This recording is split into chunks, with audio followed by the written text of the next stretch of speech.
Secretly recorded from deep inside the bowels of a decommissioned missile silo, we bring you the man, one single man who wants to bring light to the darkness and dark to the lightness. Although he's not always right, he is always certain.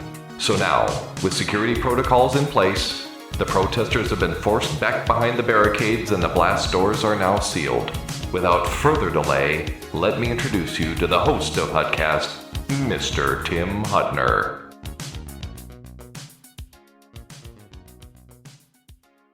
Thank you, Sergeant-at-Arms. You can now take your post. Welcome to Hudcast. It is 12/17/2022, 7:24 p.m., and we have in our remote studio Hanson, J.I. Hanson, your independent candidate for sheriff. And we're going to bring him in on here, and we're going to have some conversation, and let's get to know Jai. And that's about what we're going to do tonight. So stand by, Hudcast. We'll be right back.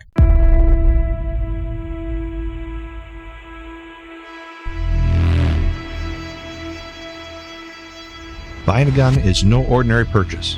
Whether you're a hunter, competitive shooter, or self-defense is your priority, there are many kinds of guns and many kinds of training programs. You use your brain all the time. You will rarely need to use your gun. Before you find yourself in a situation where you need to make a critical decision, make sure your training is the best you can get. It could be the difference between life and death, or freedom or detention. For the best quality training, check out permittocarry.us. If you live in Minnesota or Wisconsin or even Florida, give Gene German a call, 612-388-2403. That's Permit to Carry US. Or call Gene German at 612-388-2403.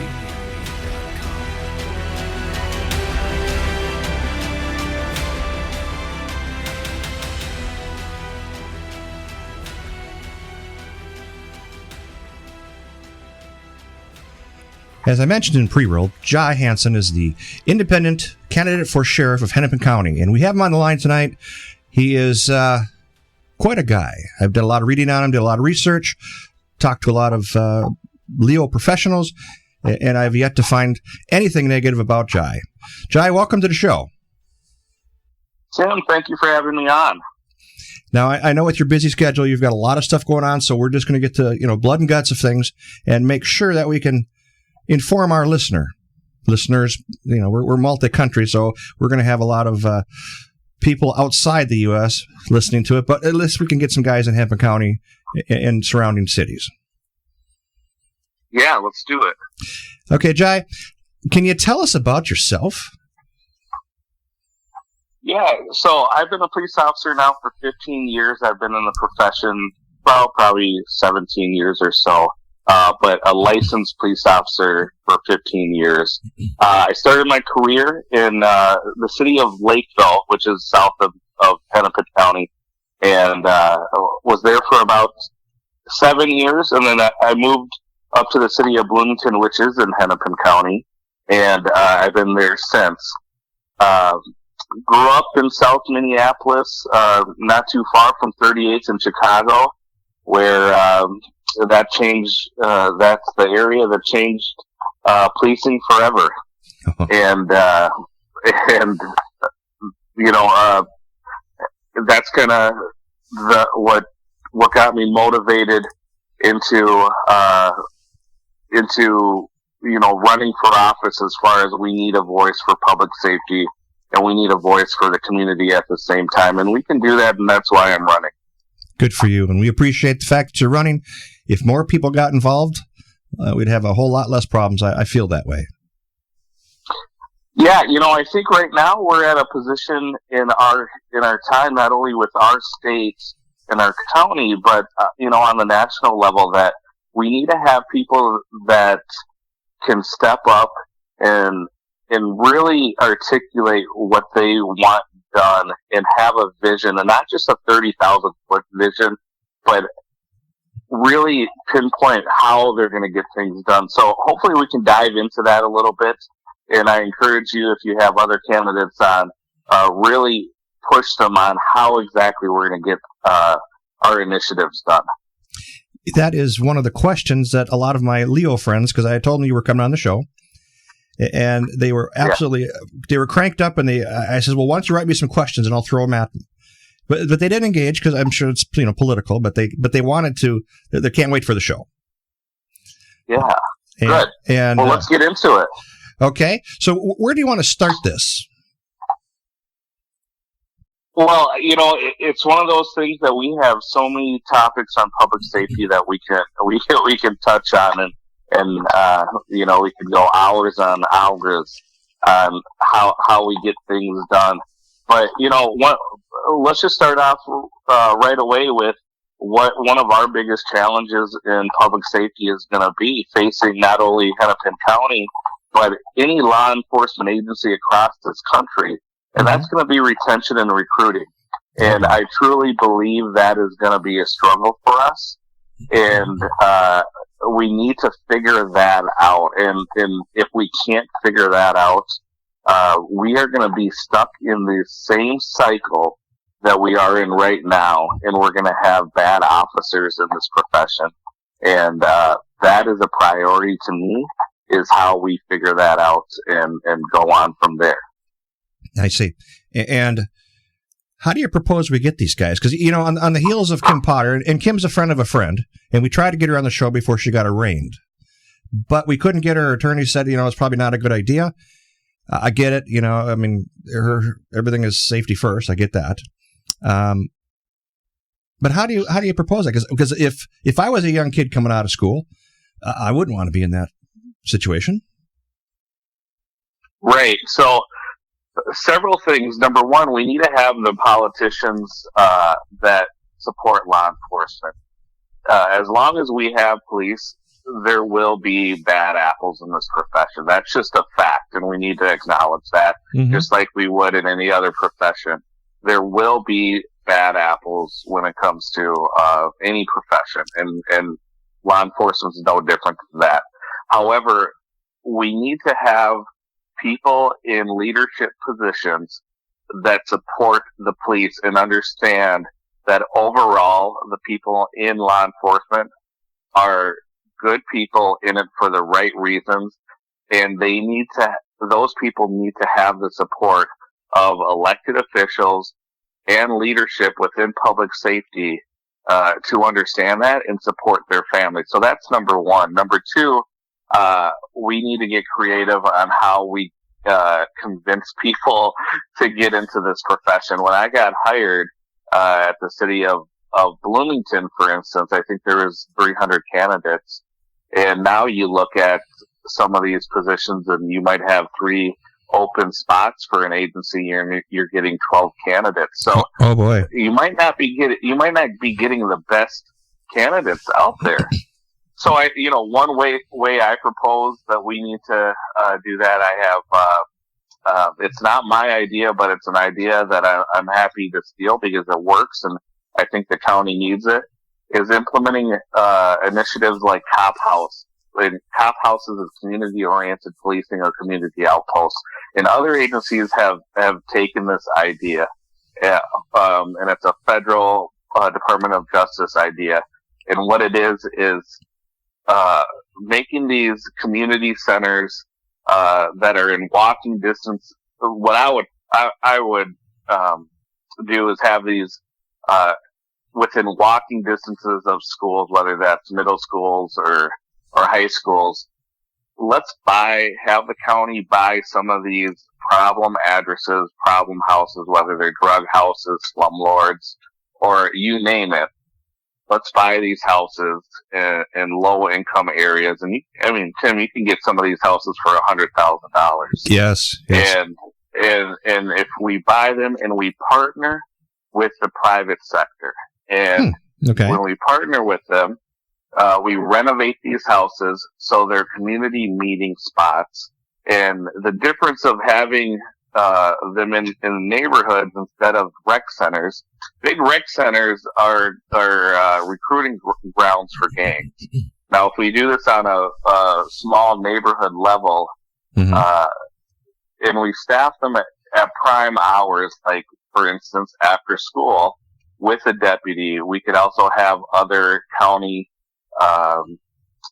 agencies there, whether that's the Department of, Health, Public Health, or social workers, have them staffed during certain hours where kids can go there and get help with homework, or learn how to tie a tie, or interview skills. Those kind of things that we could help with. And the point I'm making with that is, if we can start doing some of these things, we can start identifying kids at 14 years old and really have a good relationship with them as far as the sheriff office goes. And let's start treating, I'm a big sports fan, right? So let's start treating this like it's an NCAA football team, and we start recruiting. Okay. We find these kids when they're 14, 15, 16. We keep a relationship with them.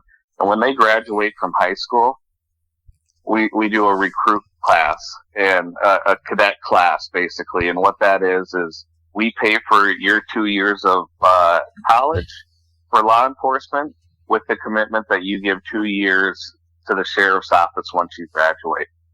And that's not something we can see the benefit of right away, but that's something we can get people that are invested in our community down the road to be a part of our community in public safety. Kind of like an Explorers program? I'm sorry, say it again. Kind of like an Explorers program for City PD? Yeah, absolutely.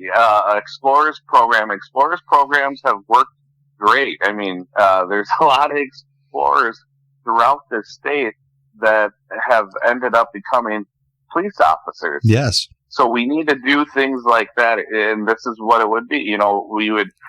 I would like to have an Explorer program at the county, and if we identify a 14-year-old that we think would have interest in law enforcement, let's get them into Explorers programs. Yep, you're going to grow them. Keep in touch with them, and that's part of recruiting, right? That's part of having that communication with them and the connection with them throughout high school. Right. And we can then bring them on.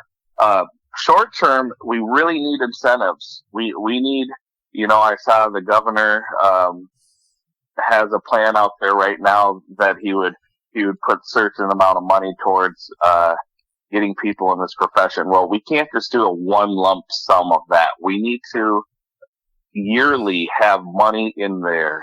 Like a budget.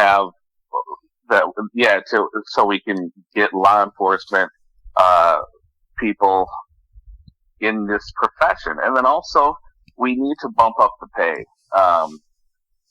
and make it where people want to stay in this profession. For the first time in my career, I'm seeing officers with 5, 6, 7 years on, when that should be the prime of their career and so excited about this profession.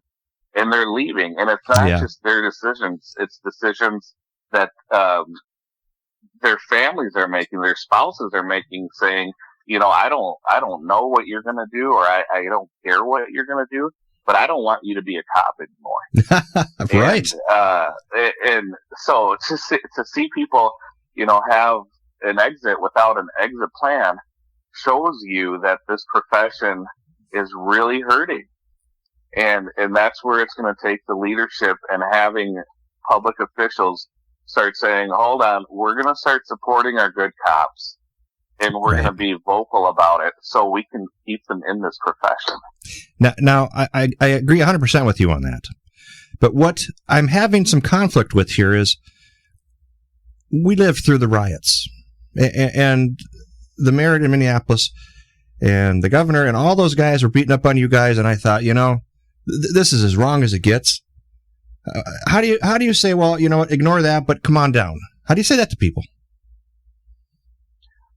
Well, I would say this. I think for my race and why I'm running for sheriff is, you are the chief law enforcement officer of a county. Okay. And when you're the chief law enforcement officer of that county, you don't answer to an elected body like the Minneapolis chief does, where he answers to that city council and he answers to that mayor. You don't do that as a sheriff. Okay. County commissioners that set your budget. And I would hope that I had a good working relationship with those commissioners. Mm-hmm. But the fact of the matter is they don't get into the day-to-day operations of the sheriff office. And if there's any dispute as to how the sheriff's office should handle something, they don't have a say in that. You answer as a sheriff, as the chief law enforcement officer of the county, you answer to the people of that county. And that's who you work for. And that's why I believe our sheriff needs to be a very vocal leader and vocal advocate, not only for the citizens of Hennepin County, but for the employees of the sheriff's office. So when you have leadership, whoever that may be, speaking negatively or out of turn about law enforcement, that's when you need to, hold them accountable and say, no, that is not correct. And that's where the vocal leadership comes into play. I don't think we had that after George Floyd, your example that you're using. Mm-hmm. I don't think we had that in a sheriff, and nobody stood up and stopped the civil unrest, the agitators, yes, the rioting, the burning, the buildings, the third precinct. Nobody stopped that. And that would have been a very prime example of where a sheriff could have done a press conference or been vocal and said, we are not going to allow this to happen, and we need support from our state and our governor. And if we don't have that support, we're gonna request support from our federal partners. And they wouldn't like that, I suppose, huh? I don't think they would like that. No, especially if you're calling them out directly. Well, then I guess someone should do their job, right? Yeah, it's just people have a difference in how this profession should be handled, and what I'm realizing is out of the candidates that are running for Hennepin County Sheriff, I am more of the law and order candidate, where I'm running as an independent. I'm not going to be lockstep with either political party. Mm-hmm. And I think that's how you need to run for a nonpartisan office, which the Hennepin County Sheriff office is nonpartisan. Yet we have, candidates that will be seeking endorsements from political party. That's not how I'm going to run. And I think if we really need to fix this and really put people first, it needs to be somebody that is not seeking a political endorsement. And that's why at the end of the day, I need to be able to look in the mirror, and our team needs to be able to look in the mirror and say we ran this race the correct way. And if that means leaving money on the table by not taking a political endorsement, so be it. We're going to do it the right way. Well, that's certainly a noble way of doing it. I get it. When I ran for mayor of Champlin, I did not pick a party. And, sometimes I kind of, shouldn't have I?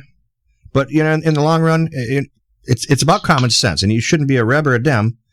It should be common sense about things, especially with you guys on the front lines. I'm in awe half the times when someone starts to take shots at you guys. Now, when the third was taken over, I was told that they knew this was going to happen. They had forward intel on this. They did not act on it days before this was going to go down. Did you hear any of that? That goes to leadership. What are the elected officials doing? We had the Minneapolis mayor saying, as buildings are burning, he's saying it's just brick and mortar. No.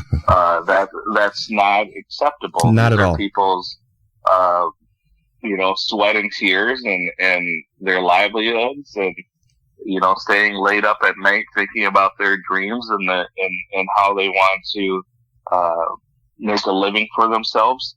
going up in flames. Yes. And so I disagree with him, whether it's a mom and pop store or the 3rd precinct. We can't allow that to happen.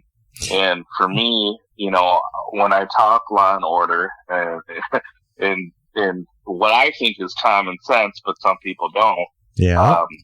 I'm not saying it as a bully. I'm not saying it as somebody that I want to kick down doors and bulldoze my way through communities and say this is how it's going to be. I'm saying it with passion because I think some of these victims who haven't had any support, who have continuously faced trauma, whether that's a business owner, a shooting victim, a carjacking victim, they need to have a loud voice that will stand up and protect for them, and that's why I'm so vocal about it. And you're doing a fabulous job. How many people are you running against? Let me see. After the current sheriff had his situation, Dave Hutch, in December, more people are jumping in, and I fully expect more people to jump in just because it's going to be an open office now.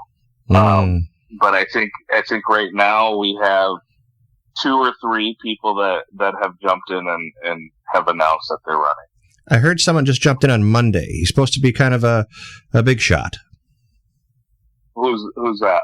I don't know. I was talking to some of my police friends, and they says that there's some guy coming in on Monday who's supposed to be has very strong kung fu. But I was wondering if you knew who that was. Well, I know 2 people announced on Monday. Ah, okay. So I guess it's just one of the 2. A matter of who somebody thinks a big shot is. But, for sure. It's one of those. I hope people just run on their merits and run on what their vision is. And like I said earlier, I really hope that you press people on how exactly are you going to do stuff. A, B, C, and D. Yes. Again, because we're in so many countries, we're international, but we have enough base in the cities here, and especially Hennepin County. So I did my homework. I did my research on you. I talked to, like I said, some Leo friends, and I've yet to find someone to say something negative about you. So really, you kind of got my vote because I live in Hennepin County. Well, that's a good thing because I promise you there are people that probably would have some negative things to say about me. When you're vocal like this, like I am, you tend to draw a big target sometimes. Yeah, it's moving all the time. And I understand that, and I told my significant other, I told her that if I ever say I'm going to run for political office again, don't let me. That's exactly what my wife says. Yeah, it's one of those things where to do it right, you really have to be vocal and you have to be passionate about it. But when you really do that, you take a lot of shots at the same time. And the back campaign is attacking you. Been there, have this T-shirt, but not on a scale of yours. I mean, we're in a city of 30,000 people, not in a county of this huge. Yeah, this race is bigger than congressional races. To be completely honest with you, I mean, we have 1.3 million people in this county. Wow! And there's some congressional districts that aren't that big. So I have talked to some people that are hold office, and they say, yeah, this is a pretty big race, or their race wasn't this big, or any kind of advice they would have on that. So it's been helpful. It feels weird to hear Hennepin County Sheriff in race as a political agenda and not have, you know what I'm saying? What you're elected. It's political, but yet you want to try and keep political out of it. And that sounds so, That sounds so anti-political. Yeah, it is such a weird notion. You're right. I mean, you're running for political office. Yep. And the difference with this, however, is we're talking public safety, right? I'm not talking about what we need to do with the pipeline or what we need to do with mining and the boundary waters or my wheelhouse is public safety. And number one is are we championing for our people in law enforcement? And number two, does it make our county safer? Yes or no?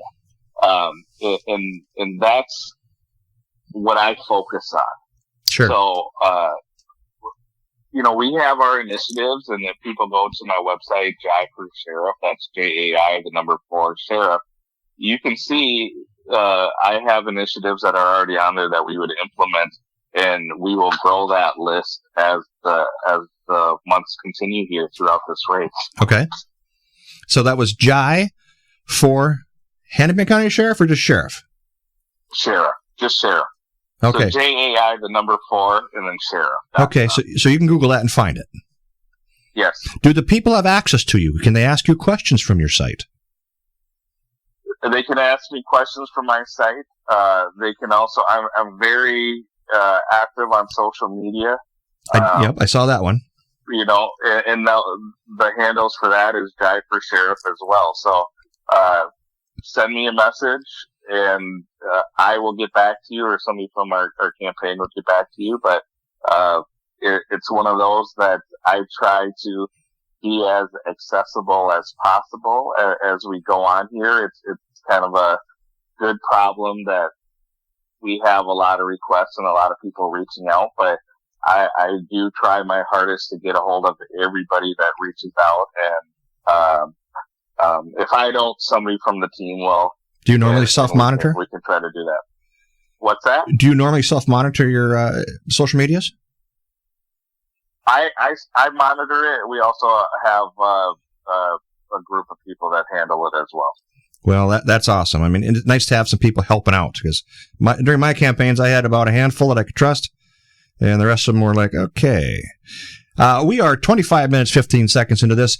One of the big things, Jai, is why I wanted you on this show is because when you win, I want you signing my Second Amendment card. I want your name on my card. Mm-hmm. And we got to take a break here. When we get back, let's have a conversation about the 2A stuff, because you're the guy. Right. Let's do it. Okay, so Hudcast will be back in just a moment. We will come back and talk about our Second Amendments, Hennepin County, and our permits to carry. Stand by. We'll be right back. Are you looking for a home or business security system you can trust? We are ProTech Security Systems. We like to say we've been keeping honest people honest and the dishonest something to think about for over 20 years. We offer a variety of services from home to business security to home theater, access control, and more. Call us for your complimentary consultation on a system that fits your specific needs. Call our office in Osseo, 763-493-2020. Mention you heard this on Hudcast and you will get $50 off your next purchase. We are ProTech Security. All right, we are back with Hudcast. Jai is with us. Jai is the candidate for Hennepin County Sheriff. We all know Dave Hutchison is no longer going to be the number one guy, and I'm pulling for Jai. Let's hear some more. I left off in the last segment about the 2A stuff. Now, we don't want to make this a whole hour show, but we want to touch on this because I am a Class 7 weapons manufacturer. So I have some pretty good data here. And I listened to you on the Tommy Bernard show. Tom also was in Dayton. That's where my business is. Well, he was in Dayton, and he's really not much of a 2A guy, but I am. A lot of people, let me put it this way: a lot of everybody had record concealed carries during the riots, after the riots, and still now we're flooded with gun sales at our facility. And it's kind of a thing where How do you stand? Everybody thinks if you're police, then you're pro-gun, but that don't mean nothing. Not today. How do you stand on that? Because again, I want you to sign my conceal and carry card. Well, I'll tell you this. I think when we have, for example, the city of Minneapolis right now, if you call 911 for an emergency and you need a police response, the average response time is 16 minutes. Oh boy! Now that's for a critical, situation. Code 3. You're waiting code 3. So you're waiting 16 minutes, if not longer, right? I mean, it's probably going to be longer than that. Okay. And when you're having those kind of response times from the people that you need in an emergency, your government has failed you. That's not acceptable. Uh-huh. And I think because of that, you're seeing people that may have not in the past been interested in getting conceal and carry are now considering it because they're seeing that there's the help that they once had is not there anymore. And I've been pretty vocal about one thing that I would want to do is move my office, have a satellite office in North Minneapolis. I believe North Minneapolis has been abandoned by the politicians and by policing because the crime that's going on over there. And I think just having a presence on the north side will help that. I mean, if I'm elected, it will help that because we're going to put a focus on it, because if we don't get that under control, it will continue to spread throughout our county, whether you're in Dayton or Mound or Richfield, it doesn't matter. It's going to continue to spread. So we got to figure that out. But my point about that is I want to have people have the ability to have access to getting conceal and carry permits. Right? Okay. All right. I want people to legally be able to have a gun. And right now it's easier for certain areas of our county to get a gun in a back alley out of a trunk than it is to get your permit. Oh, for sure. And we need to change that. So I want to make it more accessible. I want to have satellite offices. I want to have, more people, employed so we can get these, permits processed faster. I met with the Minnesota Gun Caucus, and talked to them about some of the things they want to see. And one of those is, lowering the fees, for the application process. And that's something we should look at, and I'm happy to look at that. However, if we lower the fees and we lose employees that can process the permits faster, that's not something I would want to do. Okay. Now, when this started, the concealed carry, the only place you could go is downtown to get your permit signed, and you got to sign it in front of them and then do the whole transaction there. When they opened up Osseo, what a save. That was such a save for everybody, every gun-toting 2A member, because I don't want to go downtown. A lot of people don't. Well, they closed some of those. Remember, they closed some of those satellite offices, and they said it was because of the pandemic, right? Yeah. And for me, that's when people really were needing their permit. Mm-hmm. And to make it harder for people to get it, especially during those times when we're on lockdowns, that's not the right way to do it. So okay, go ahead. Go ahead. I just wanted to say, I want people to be able to legally have guns and be, respected and allowed to do that. And that's something that, as sheriff, being the person signing those, we want to be able to do that and advocate for them. Well, if you become sheriff and you know it's busy, you're trying to get in there and you got to make an appointment to get your recarry. If you come across, or one of your deputies come across, sheriffs come across a guy who didn't know he was expired but carrying, what's your official? What are you going to do to that guy? Well, I think that's a case by case, right? I mean, I think that's something where why did he not know that he was expired? I have a lot of friends that have their permits, and with that permit, they take that seriously. Oh yeah, and they know I mean, that's something that as a gun owner, if you do it right, you're going to be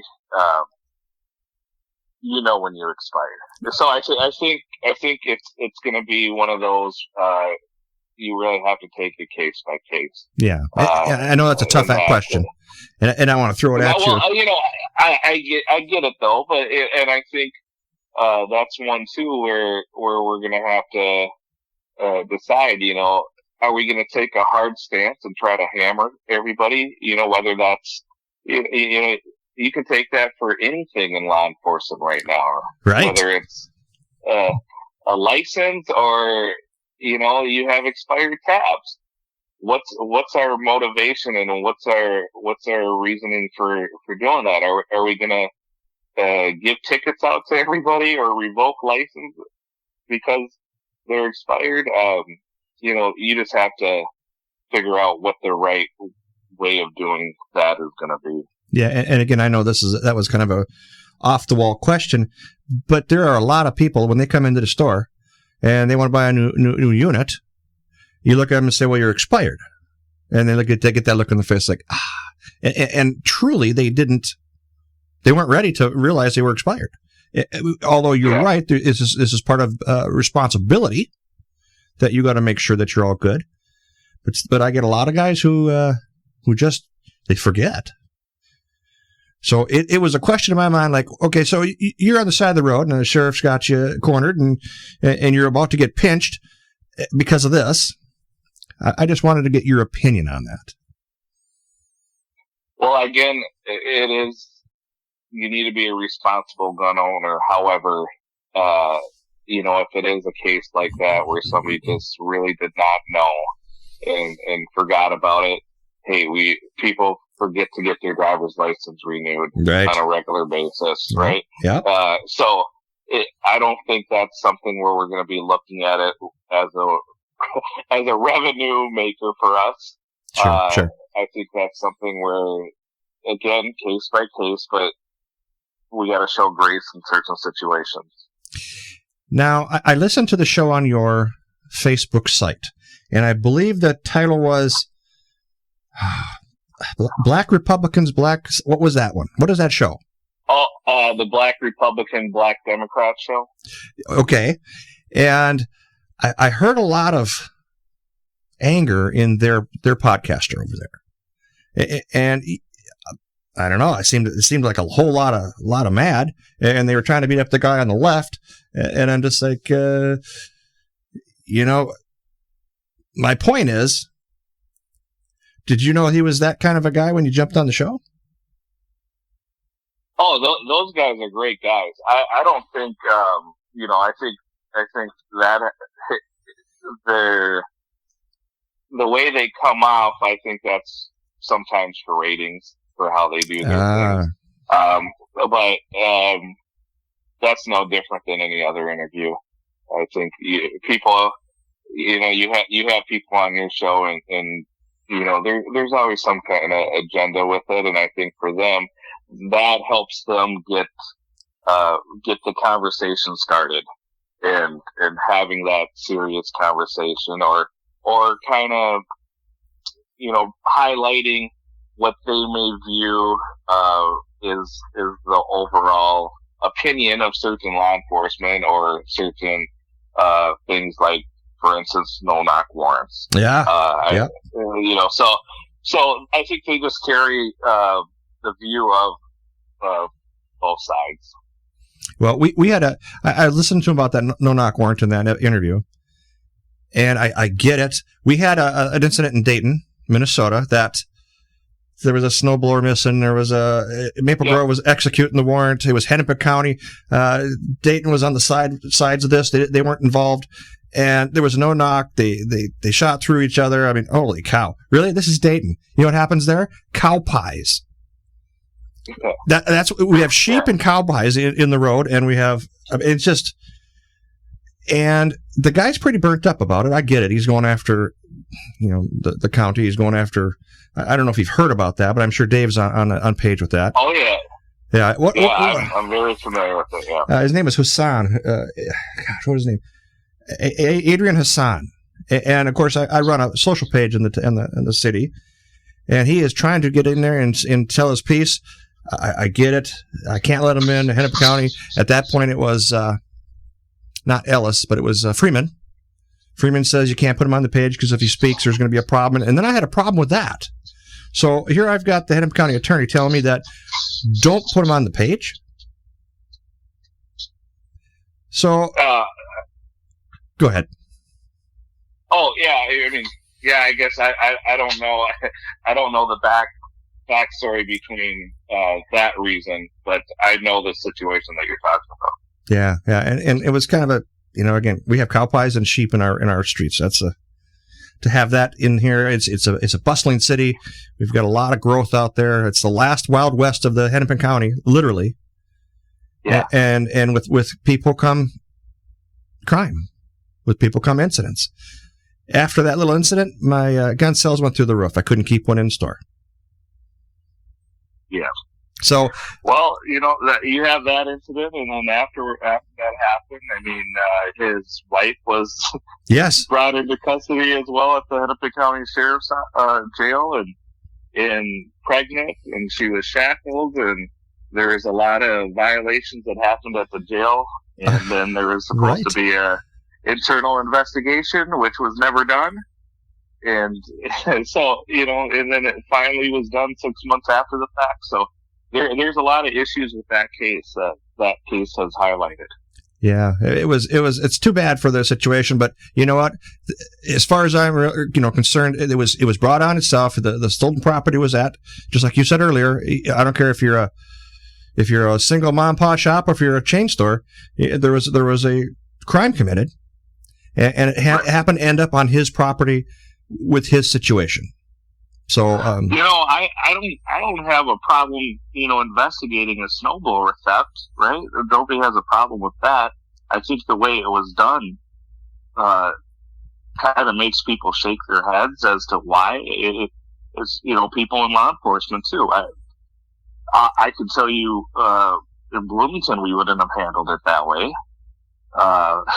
So it just all depends on, I guess the officers, but I think there is a lot of critical errors that are made in that case. Yeah, and I believe that a lot of people in the world are screaming change because of situations like this. But you know what?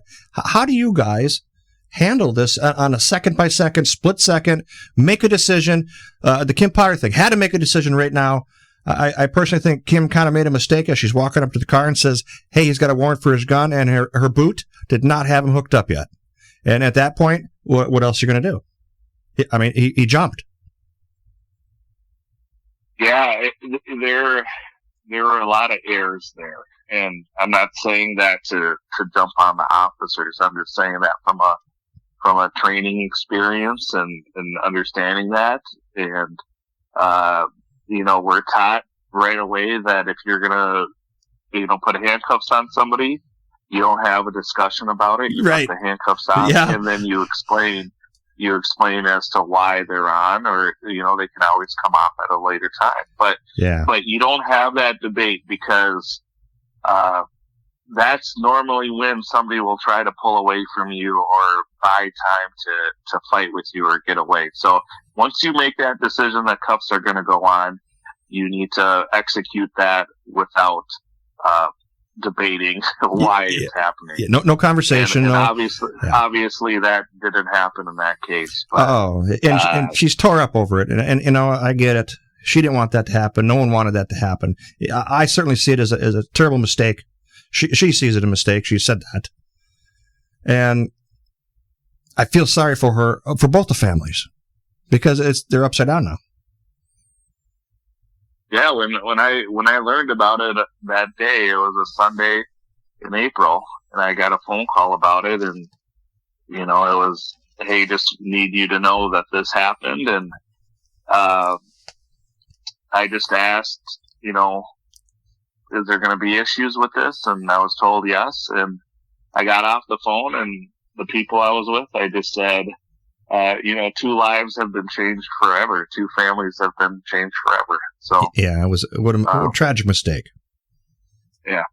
Now Kim lives in Champlin as well. We're used to, so that's how we kind of know him through a friend of a friend. And what a great gal.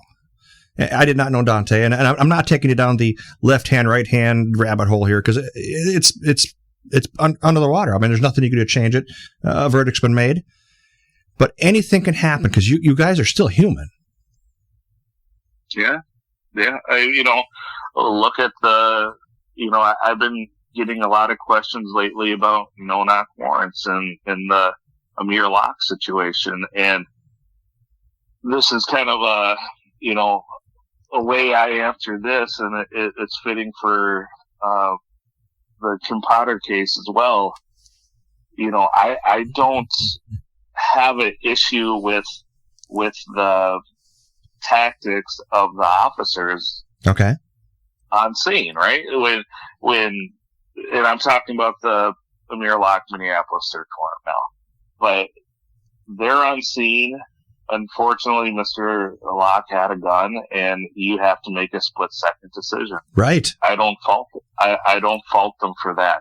However, I do fault the leadership as to why that warrant was in place for that kind of call, and that's where I have an issue with that. I have an issue putting the officers in that situation in the first place. Yep. That's my concern, and that needs to be examined. Now, as I mentioned earlier, I have friends in the Senate, House floor, and they're just good guys. Now, the people that help them out, their law enforcement is the state patrol. Is that correct? Correct. And when all this was going down, the state patrol wanted to assign guys to get these guys home so they can come and go at the Capitol. I mean, there was a whole lot of stuff going down because if let's face it, if you're a white guy and you are out walking around and they're having these riots, it's a pretty uncomfortable spot to be in. Now, the state patrol told these senators, look, this is what's going on. A lot of them don't carry because, I don't think you can carry at the Capitol. I don't know if there's any kind of a way you could carry. Then who would want to? It's work. You got to do your work. But they were focusing on making sure that these guys weren't a target. So the state patrol was trying to get everybody lined up to where you could get escorted to and from your car and then get them out of there so they weren't a target. Does the Hennepin County guys, does the Sheriff Department ever assist in something like that, or is this only state patrol? Are you talking about assist at the Capitol? Correct. If the state patrol requested assistance, yeah, we would help. I think you, in my opinion, if you have the resources, you should assist any agency that's requesting help. Okay. But, the Hennepin County Sheriff's Office is tasked with the court security by state law and statute. The Hennepin County Sheriff's Office or any sheriff's office is tasked with water safety, court security, and the jails. Okay. And for the court security, they do the security for the judges and the staff and the jurors, and make sure our judicial system goes smoothly in Hennepin County. Now, on the Kim Potter deal, they were protesting her house. She wasn't there, but they were protesting it. And Champlin PD put barriers all the way around it. And they made a call out to county, and this is, look, this is going on. We need some more bodies down here. But they didn't deploy.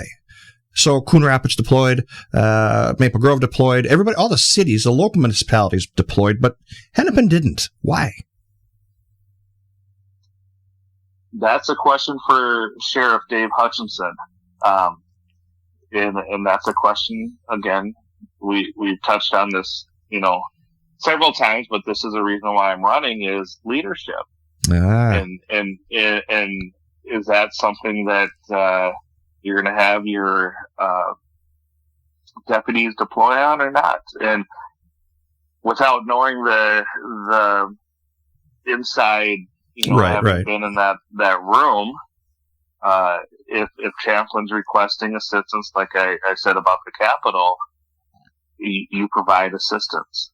And, it's just a matter of where was the sheriff's office, do they have the staffing levels to provide that assistance? And then that's another question, and that's another deep dive that we can get into, later on too. So, well, again, I don't want to throw these left curves at you all the time, but I thought it was awful odd because running for this city and for mayor and for city council here, I thought, this is Hennepin County, and if we make a call, we have to be able to depend on that. Now, I have not confronted Dave about it. I haven't talked to him since, his motor gig. But I thought it was awful odd. I thought it was very odd. And well, that's a good question for him. And I think, you talk about assistance for other agencies. Look at Brooklyn Center right now. They've got authorized strength of, I think, around 42 to 44 officers, and I believe they're down in the teens. Oh boy. So that's going to be one of those issues where the sheriff's office needs to step in and assist with helping those citizens. And you look at, the carjackings and going out to the suburbs, and you have suburban mayors now, coming together and saying we need a metro-wide response to that. Well, that metro-wide response, that's called having a sheriff's office. and we have a sheriff that is absent right now. And, he made a mistake. I get it. That's just a fact. It's a fact. He's absent, and a metro-wide response that's something a sheriff's office can help facilitate. Wasn't that the Bloomington mayor? Do that.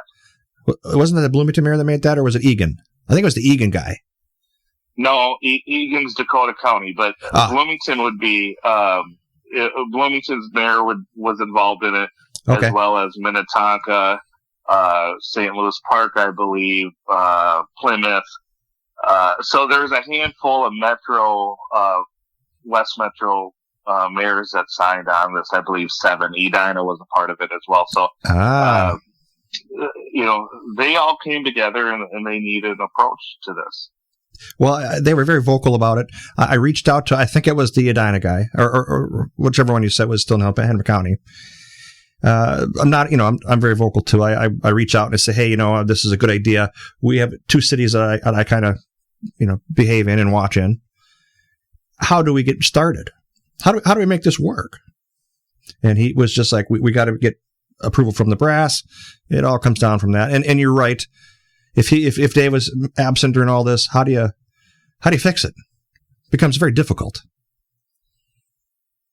Well, it does become difficult because we've allowed it to get as bad as it's got. But that's where you have to really get aggressive so this can get under control. And that's where something the sheriff's office can do. They already have the violent offender task force, and not only would I add officers to that, I think we would be using them as much as we can. But we also need to have more targeted task forces that can help with, whether that's carjacking, home invasions. I just saw there's been over 20 home invasions in the West Metro as of recently. Violent crimes that are changing the way people are living and deciding if they even want to go out. And if you're one of those people that have thought in the last few years, boy, it would be fun to go to a Twins game, but I don't feel safe, or it'd be fun to go, watch a play, but I don't feel safe, then it's time to really figure out who you're voting for and how you want to be a part of the solution. And I think having these task forces that will help not only, the bigger cities, but we can help some of these other suburban agencies and assist them as well. Let's back up a little bit here. You had mentioned something about felons and keeping them. So I kind of know, I read your bio about this. How do you keep, as sheriff, and again, you can't go up against Ellis and you're not going up against Freeman. How do you keep these guys in jail with this no bail thing? Because this is, in my head, I boast on the show, Common Sense Ain't Common Enough. This is just insane. Yeah. How do you keep these criminals in a situation where they can't do this again? And these are young kids, but they're young men doing this. They're carjacking. How do you stop that? And do you have any power to stop it other than catch them in the act or post-secondary? Well, I think, I smile when you say common sense isn't common enough, because I go around and I talk to certain groups and I say, this is what I want to implement. And they look at me like I'm a genius. And that's not something that, I'm not saying anything crazy here, but it just shows you what our swamp looks like as far as politics go. Oh, big time. That people aren't talking common sense anymore. And when you do, people are amazed. You're the weird guy. Yeah. So that kind of, shows you where we're at now. When you're talking about bail, for instance, I think, number one, I'm adamantly against third-party bail.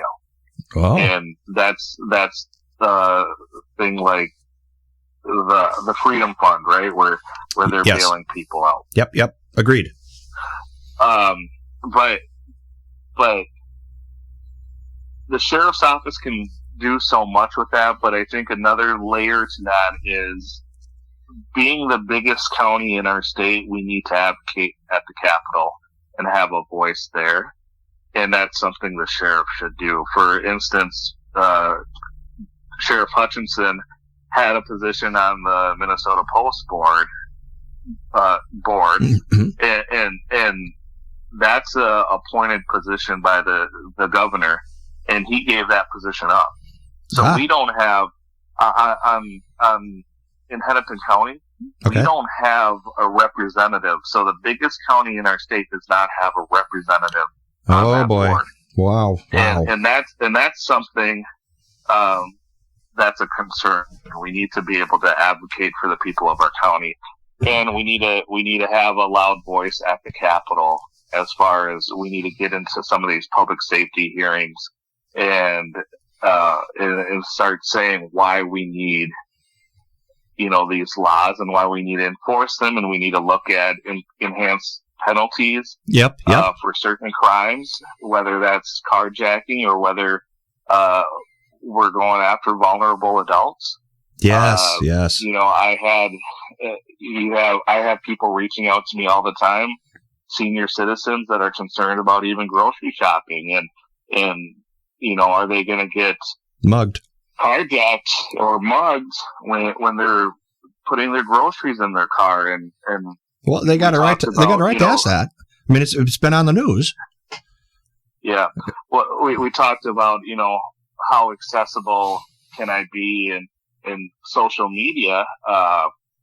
This is why I like to engage with people on social media in a private manner and talk to them about what are their concerns and some ideas. I had somebody on my social media, Megan, had a great idea about why don't we have certain hours where grocery stores have a deputy there in the morning, or you mean my Megan? What's that? My Megan? Yes. Oh, and okay. That's a great idea, and that's something that's easily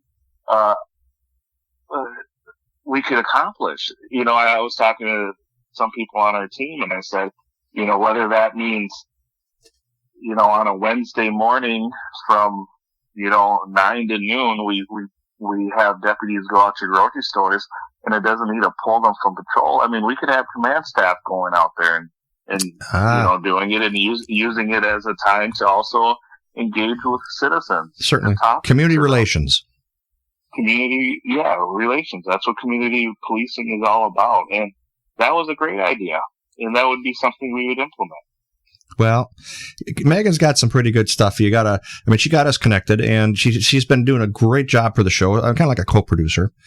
And that certainly makes a lot of sense if we can staff that at the Hennepin County.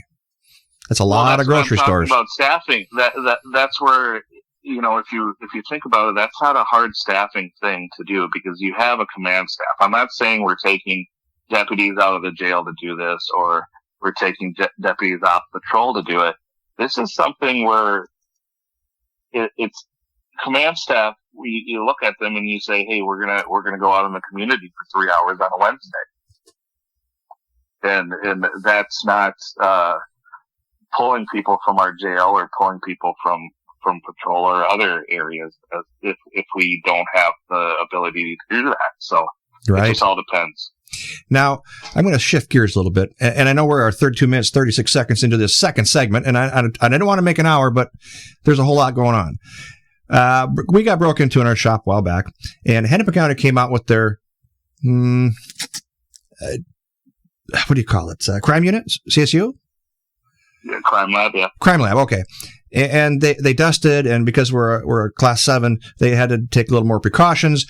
We ended up, this guy particularly hit shops. He was a shop guy. I mean, that's what he did, because he thought they were easy pickings, and he got pinched and caught in another county. Now, as the advocate, what do you call it, the victims' rights advocate, they wouldn't do a transfer from White Earth to here because they had to let him go in Hennepin County and catch him again. That don't even make any sense to me. So if you got the guy behind bars, he admitted to it. He literally, Dayton went up there and says, "We're going to talk to you," and I had to push him up there. He got caught, got pinched, admitted to us, and all the things he knew happened. But Hennepin County says, "We're going to let him go and catch him down here." Why couldn't you do a transfer? Why couldn't you just say, "Hey, we already have him. I'm not chasing this guy. He's got warrants in Hennepin"? Well, that's how it should be handled. And I don't know the details of that case, but that's historically how it was handled, and it should be handled. Now you have the county doing other things where, people have warrants, and at one time they would be arrested on their warrants. Well, now it's a sign and release warrant where we just call and give a court date, and we don't even take them to jail. Oh, Jesus. So this is, again, one of those situations where we need to have advocacy at the state level and explaining to our politicians as to this needs why to happen. we need to hold people accountable so they're not out there reoffending and re-traumatizing and hurting people. Yes. We were traumatized. So and that's why I'm running. I'm running for people that don't have that voice right now, and we need to get back to that, because when I have people saying their car handles are tried as they're waiting at a red light, that's a scary thing. That's not something you forget. No, not at all. And it shouldn't be acceptable in our state, and it is right now. Well, I had to give you that, for instance, at our shop, because the common sense thing kicked in, and I'm just like, if you have them. And he did 2 years in, got out for 20 days, reoffended. He hit over 400, I'm probably being a little on the high side, but 40 shops in a weekend. And a shop owners got together and collected all our video, and we put it in a Dropbox, and we says, "Okay, what's this guy's MO?" So we Columboed this. We knew who he was. I mean, as far as that, he painted his pickup every time he went out. Ford F-150. He painted it. It must be house paint, or I don't know. 1 week it's blue, 1 week it's red. But he couldn't change the Ford part. I was A for effort, but if you're going to go this much work to steal some tools and crap, why don't you get a job? Because jobs are everywhere. Yeah, and it's one of those too where we need to enforce the laws that we have on our books. Big time. I mean, if somebody has a felony, let's enforce that felony, and hold them accountable. And that's one of those lifelong questions as to some of these lifelong criminals put more effort into how are they gonna get away with something instead of putting that effort towards having a career or a job. And I don't know if that will ever change. Right. Okay, I think my mic is kind of running out of battery here. I don't know why it's making some noise, but Jai, we should sit down and next time, if you would like, to come in studio so you could be like in full volume body, and we'll have some senators come down and we can have a three-way, kind of like have a conversation of what does the state see, what can you teach the state of Minnesota, and we have a lot of senators that listen to my show, so these guys need help. Let's help them. And before we go, it's gonna take all hands on deck to get this figured out, and we need to have that conversation, and we need to have people from each side of the aisle coming together, and that's why I'm running as an independent, where we can actually have those across the aisle conversations. And best of luck to you again. You got my vote. Now let's close this up with kids coming out of high school. Let's turn this into a come on down and work for the sheriff's department or get into law enforcement. Go ahead and say something. Well, I would say, this is a noble profession, and it always will be. And I think we are, there's peaks and valleys, and right now we're in a valley, but we have really good people in this profession. And I want kids who think they can make a difference and want to be a part of that solution. It's going to be a heavy lift, but I think we need those people that have those personalities that aren't afraid of a challenge getting into this profession so we can turn it around for our communities. And that's who we want. Well said. Well, very well said. Okay, Jai, we are 38 minutes. Oh, we got a long show. I didn't want to take all your night up, but I appreciate you coming on the show. I'll have it edited by. This was fun. Thank you for having me on. I'll have it. We drop our episodes on Sunday afternoon around 5, but I'll have all the commercials in and the whole producing thing. But thank you very much for coming to the show and giving us your forethought. And again, if you would later in life, let's get this with some senators in here and have a nuts and bolts conversation. Yeah, thank you for having me on. I really appreciate it. And again, if people want to learn more about our campaign, they can go to Jai for Sherriff. That's JAI, the number 4, Sherriff.com, or my social media. Send a message to me or reach out, and those handles are at Jai for Sherriff. And there's also a donate button there. You could probably use some help there. So everybody, Jai for Sherriff. And for I appreciate that. Thank you. And for Hutcast, we're going to pull the pin at 39:38, watching the time here.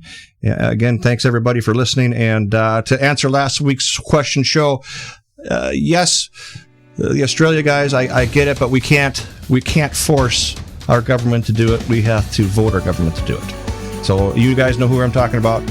And for Hutcast, I'm signing off. Thanks again. And that's a wrap for Hutcast. Hutcast is, again, a pragmatic approach to seeing things how some people see them. If you like our show, give us a thumbs up on the Facebook site. Again, for Hutcast, thank you again. Have a wonderful evening.